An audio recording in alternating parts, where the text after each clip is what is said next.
땅의 모든 끝이여 내게로 돌이켜 구원을 받으라. 나는 하나님이라 다른 이가 없느니라. 아멘. 네, 우리 창세기 12장에 하나님께서 아브라함을 부르시는데요. 아브라함을 부르시는 이유를 이 성경 전체에 기록하는데 그게 뭐냐면 두 개의 나라를 세우시겠다는 뜻입니다. 아브라함을 부르신 것은 두 개의 나라를 세우시겠다. 그것은 이제 하나는 다윗의 나라고 하나는 예수 그리스도의 나라입니다. 그래서 아브라함에게 주신 약속이 이 땅에서 다윗의 나라로 한 번 이루어지고 저 하늘에서 예수 그리스도의 나라로 한 번 더 이루어지는 것이 성경 전체의 이야기인데요. 근데 여러분 우리 성경에서 그래서 가장 중요한 두 장면이 있어요. 뭐냐면 다윗이 기름 부음 받는 장면과 예수님이 기름 부음 받는 장면입니다. 사무엘이 기름병을 들고 이제 이새의 집에 찾아갑니다. 거기에 이제 아들들이 이제 있는데 하나님께서 아들들을 쭉 줄 세우셔요. 그래서 저 사무엘이 아들들을 쭉 줄 세웁니다. 그리고 하나님 이 아들입니까? 아주 큰 아들을 보니까 정말 용모도 좋고 키도 크고 왕이 될 만한 그런 사람들이 이 집에 있구나 해가지고 다 보고 사무엘이 마음이 흐뭇했어요. 그래서 7 아들을 전부 다 이렇게 가서 다 보지 않습니까? 이 아들입니까? 아니다. 이 아들입니까? 이 아들도 아니다. 그 끝까지 가서 그러면 저 마지막 아들이겠구나. 그 마지막 아들 앞에 가서 이제 기름을 부으려고 그러니까 그도 아니다. 아니 이 아들이 이것뿐입니까? 물어보니까 뭐 아들 하나 더 있는데 신경 쓰지 마십시오. 네. 그 성경에 그 시편에 보면요, 이 다윗이 직접 고백하기를 부모도 자기를 귀하게 여기지 않았다고 직접 그런 고백을 해요. 부모도 자신을 이렇게 천하게 취급했던 이야기에 대해서 시편에 그런 이야기가 나옵니다. 이 사람을 평가하는 방식은 하나님과 사람이 달라요. 사람은 외모를 보지만 하나님은 그 마음, 그 중심을 보고 사람을 아십니다. 그래서 우리 자면서도 말씀하시기를 우리의 영을 등불 삼으시고 그 마음, 그 영혼을 살피고 계신다고 하셨습니다. 그래서 하나님은 사람을 외모로 보지 않고 마음을 보셨는데 다윗의 그 마음이 하나님과 꼭 맞는 사람이라고 이렇게 되어 있습니다. 여러분 오늘도 하나님은 우리를 외모로 보지 않으시고 우리 마음을 살피시고 우리와 함께 하시는 줄로 믿습니다. 그래서 데리고 오니까 왕이 될 만한 사람은 아닌데 그 마음이 하나님을 기쁘시게 하는 마음을 가지고 있다는 거죠. 그래서 저에게 기름을 부으라. 이게요, 다윗에게 기름 붓는 그 장면이 그렇게 영광스럽고 그렇게 중대하고 그게 그냥 하나의 왕을 세우는 게 아니에요. 그게 다윗에게 기름을 딱 붓는 그 장면은 예루살렘 성과 또 성전이 건축될 것과 하나님의 백성들이 만들어져서 하나님의 나라가 영광스럽게 이루어지는 것을 그 기름 부음 하나에 그게 다 이루어지게 돼 있는 것입니다. 그냥 하나의 왕을 세우는 그런 일을 하시는 것이 아니라 하나님의 지극히 큰 영광스러운 나라가 그 기름 부음 하나로 이렇게 세워지는 거예요. 근데 여러분 어떻습니까? 다윗의 나라가 세워졌던 여러분 열왕기상 6장의 이야기죠. 성전이 완성됐을 때 다윗의 나라가 완성이 된 거예요. 다윗의 나라가 세워졌는데 그 나라가 지금까지 있습니까? 그 나라는 세우자마자 하나님의 나라가 세우자마자 무너지기 시작하고 불로 쪼개지고 세우자마자 그냥 소멸돼 가기 시작합니다. 나중에는요 다 불타 없어졌어요. 그냥 왕궁도 불타고 성전도 불타고 성벽도 불타고 우리 에레미야서에 보니까 그런 귀인들의 집 그런 집들도 전부 다 화염 속에 잿더미로 사라져 버렸습니다. 여러분 하나님께서는 이 다윗의 나라를 이렇게 세우셨던 이유는 뭐냐 하면 장차 하늘에서 이루어지는 예수님의 나라를 우리에게 모델 하우스로 그냥 보여주시려고 했던 것 뿐이에요. 계시의 나라입니다. 하나님의 영원한 나라, 하나님의 기뻐하시는 나라는 하늘에서 이루어지는 예수 그리스도 그 사랑의 아들의 나라였던 것입니다. 그래서 예수님이 요단강에서 세례를 받으시죠. 기름 부음을 받으시는데 그 다윗의 기름 부음 받는 것과 예수님이 요단강에서 기름 부음 받는 이 두 장면이 굉장히 중요해요. 예수님이 기름 부음을 받는 그것으로 말미암아 이제 하나님의 영광스러운 나라가 이제 하늘에 완전히 세워지는 것입니다. 제가 이 성경을 읽으면서 정말 놀랍게 여기는 것이 뭐냐 하면 여러분 열왕기상 6장과 요한계시록 21장의 두 나라의 모습이 이렇게 나와요. 다윗의 나라와 예수님의 나라가 열왕기상 6장과 요한계시록 21장에 나오는데 너무 유사해요. 이게 결코 우연일 수 없어요.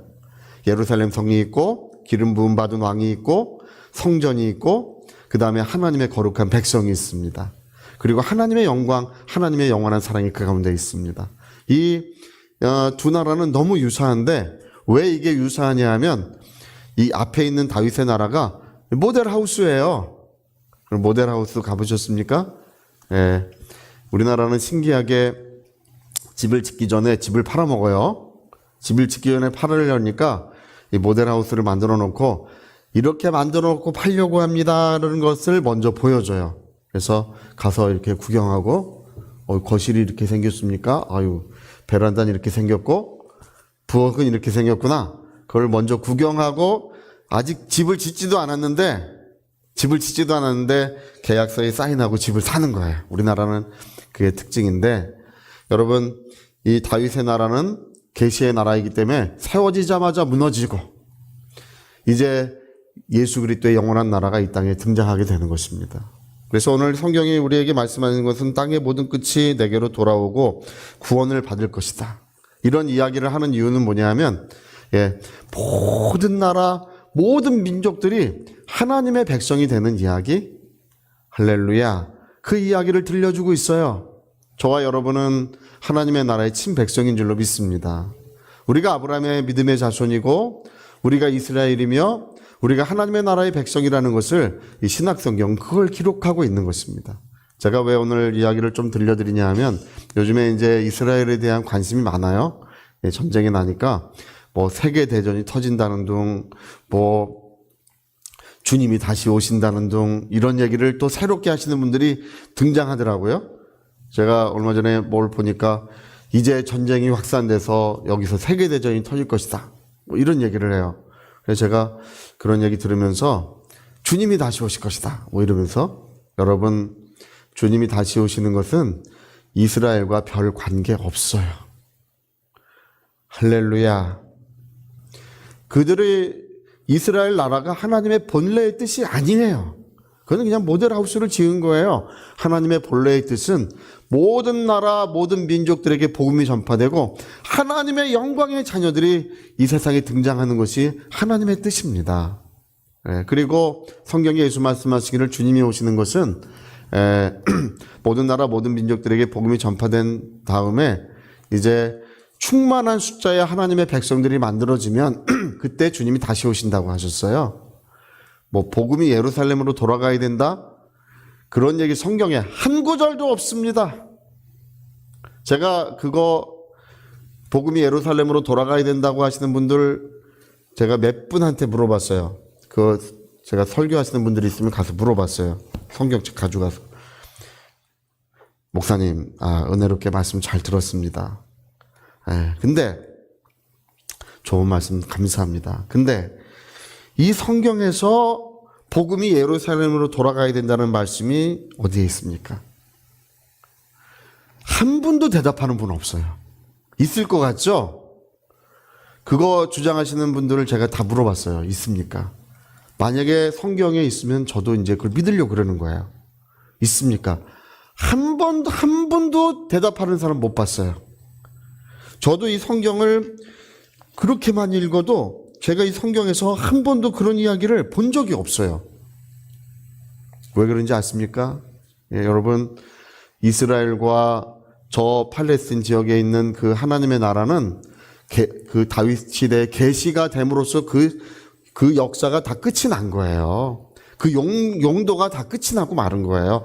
예수님이 뭐라고 말씀하셨습니까? 이 성전을 홀라 46년 동안에 지었습니다. 왜? 하나님은 그 성전에 계시고 그것이 하나님의 나라라는 뜻이에요. 성전이라는 것은 하나님의 나라라는 뜻이에요. 그게. 근데 성전을 헐라고 하시는 것은 바로 하나님의 나라, 하나님의 나라는 여기에 있는 것이 아니라는 것입니다. 그걸 부인하시는 거예요. 하나님의 나라는 우리 심령과 영혼 속에 있는 줄로 믿습니다. 네. 우리가 하나님의 나라요, 하나님의 영광의 자녀이며 하나님의 친백성입니다. 그래서 하나님의 모든 관심은 바로 하나님의 자녀에게 있다. 네. 하나님의 모든 사랑은 그분의 피 흘리신 하나님의 영광의 자녀들에게 하나님의 모든 사랑이 있다. 그거를 증거하고 있는 것이 신약 성경의 모든 말씀들이십니다. 여러분, 오늘 우리가 애타하거나 또 조급해하거나 또는 심지어 염려하거나 할 필요가 없는 이유는 뭐냐 하면, 하나님은 우리와 함께하고 계시고 하나님은 어떤 것도 아끼지 않고 우리에게 기쁨으로 또 즐거움으로 모든 것을 은혜로 베풀어주고 계십니다. 여러분, 오늘 기도하실 때 기도가 응답될까 안 될까를 조마조마하게 여기지 마세요. 주 말씀하시기를 내 이름으로 기도하라. 이제까지 너희가 받지 못했지만 이제는 내 이름으로 기도하면 받으리니 너희 기쁨이 충만케 된다고 말씀하셨습니다. 여러분, 무엇이든지 주실 것입니다.